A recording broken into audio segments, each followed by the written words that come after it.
एक head examiner ने कहा कि किसी भी स्टूडेंट को आप 6 to 8 मार्क्स एक्स्ट्रा दे दीजिए कॉपी चेकिंग के दौरान, कोई दिक्कत की बात नहीं। लेकिन किसी भी स्टूडेंट का 1/2 मार्क्स भी अनावश्यक रूप से नहीं काटिए, नहीं तो सीबीएसई हमसे क्वेश्चन करेगा। और आप एग्जामिनर हैं, कॉपी को इवैल्यूएट कर रहे हैं, तो आपके भी ओएसआईडी जो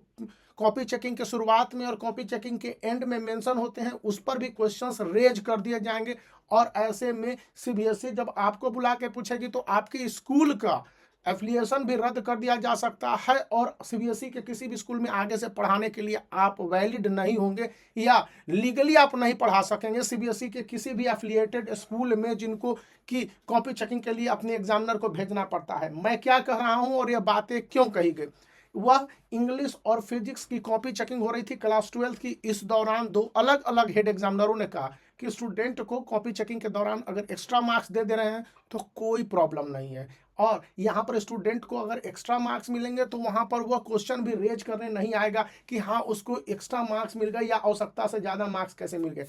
लेकिन अगर किसी भी स्टूडेंट को आप 1/2 मार्क्स 0.5 मार्क्स भी कम देते हैं तो उस कंडीशन में वो चला जाएगा कोर्ट, और ऐसे में सारे क्वेश्चंस को निकाला जाएगा, मार्किंग स्कीम को निकाला जाएगा, आपके द्वारा चेक किए गए आंसर को निकाला जाएगा। और अगर कोई भी गलती पकड़ में आए तो हाई कोर्ट तो सीबीएसई को ऑर्डर देगी कोर्ट में चले जाने पर, और कोर्ट है जो सीधे तरह से पकड़ेगी कि एग्जामिनर क्या गड़बड़ी है, एग्जामिनर किन परिस्थितियों में चेक किया, क्या चेक किया है, मैटर नहीं करता है। और इसका परिणाम यह होगा कि आपका ओएसआईडी ब्लॉक कर दिया जाएगा, और ओएसआईडी जो कि एसोसिएटेड होता है आपके आधार कार्ड, मतलब एग्जामिनर के आधार कार्ड और उसके पैन नंबर से, इसलिए उस आधार कार्ड और पैन नंबर को भी सीबीएसई अपने यहाँ ग्रुप ऑफ टीचर के लिस्ट में ब्लॉक कर देगी। तो न तो फर्दर आप ट्रेनिंग ले पाइएगा एज ए टीचर, न ही किसी तरह की एक्टिविटी कर पाइएगा। यहाँ पर यह मैं कन्वर्सेशन सुना रहा हूँ 2024 के एग्जामिनेशन प्रोसेस के दौरान कहा जा रहा है कि आप किस तरह से कॉपी की चेकिंग कर रहे होंगे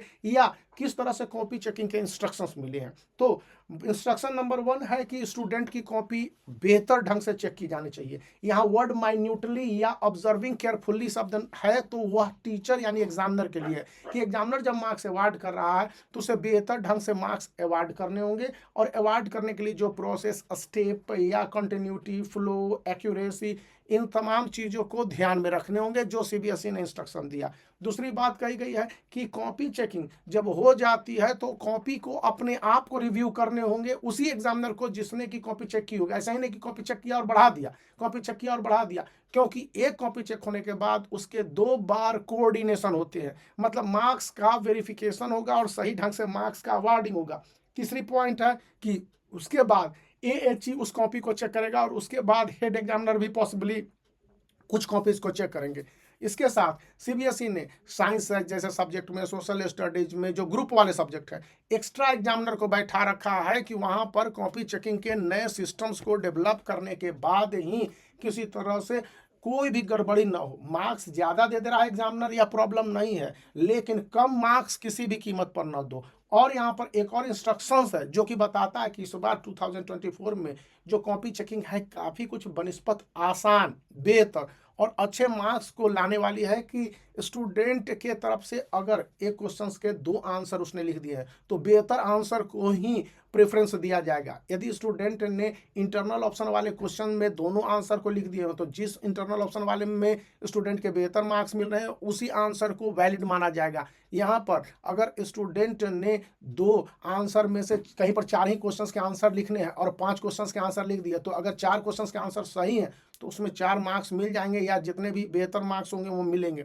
पॉइंट यहाँ पर यह कहा गया है कि मार्क्स काटने की प्रवृत्ति टीचरों में न होनी चाहिए, मार्क्स देने की प्रवृत्ति होनी चाहिए। और मार्क्स देते समय यह ध्यान रखना चाहिए कि किसी तरह के प्रोसेस को एग्जामिनर ने या कोऑर्डिनेटर ने या असिस्टेंट एग्जामिनर ने गड़बड़ी नहीं की हो, अन्यथा उनको इस बार पेनाल्टी के साथ बहुत सारी सख्त कार्रवाई या हिदायत दी गई है। सख्त कार्रवाई की एक तरह से कह लीजिए कि चेतावनी भी है सीबीएसई की ओर से। तो इन बातों को ध्यान रखिए कि सीबीएसई ने अभी एग्जामिनरों को हड़का रखा है। अब वीडियो को लाइक कर सकते हैं, चैनल को शेयर कर सकते हैं और सब्सक्राइब करना याद रखें।